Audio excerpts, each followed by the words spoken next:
have to really get an audience. Well, we do. But that comment is simply made to discredit it. What he's really saying is Limbaugh doesn't believe what he's saying. He's just toying with you.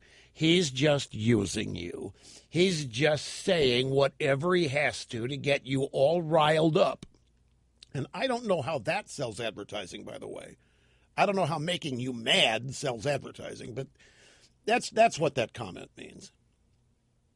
And he wasn't listening yesterday, so he really doesn't know. He was kind of put on the spot by the question.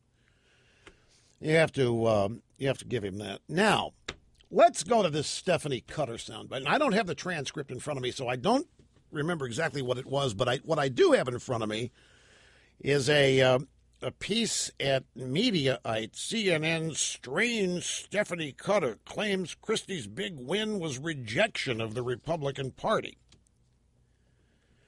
And the media analyzed this and said, "Whoa, what an idiot this Stephanie Cutter is." And here's the way the story goes. "I couldn't believe it.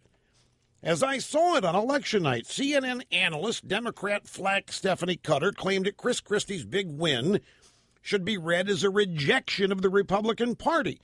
Bill Kristol had just proclaimed Christie was impressive and Obamacare is toxic."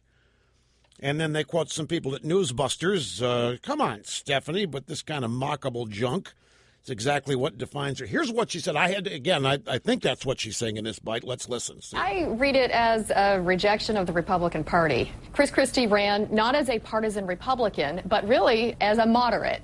And the thing that bolstered his numbers from the beginning was the Hurricane Sandy, where he put politics aside and got heavily criticized by the Republican Party. But look at the exits in New Jersey. Even though Chris Christie, there is an overwhelming win there for him, they're rejecting the Republican Party. 58% disapprove. Now, I don't know what's wrong with that. On the surface, everything she says, pretty much, I mean, it may be a bit of a stretch to say that Christie's win is a rejection of the Republican Party, but what she's saying is that Christie didn't run as a Republican. He ran as a friend of Obama moderate, a Northeastern moderate. He didn't go campaign for Cuccinelli. He didn't utter a bunch of conservatism. He went out and ran as a moderate, as a Northeast moderate Republican, and got the Hispanic vote. And he ran as a compromiser and a guy who can work with Democrats, not as somebody who wants to beat them. And I think that's what she meant. And she says, look, he's playing off his big uptick after he embraced Obama and walked the beach with Obama after Hurricane Sandy. And I think her point is that ticked off a bunch of Republicans 1 week before the election.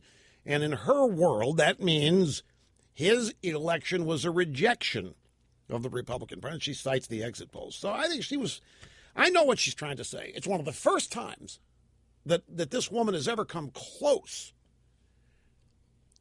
in my mind, to being somewhat, objective or what have you. And other commentators were talking about how Christie's win is a good sign for Hillary.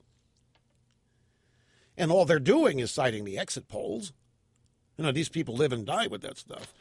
And that analysis was being laughed at and made fun of in conservative media. And I think people ought to be very careful about this. On the Republican side, misunderstanding what happened and what it means. Because there is no singular Republican Party today. The Republican Party does have an internecine war going on.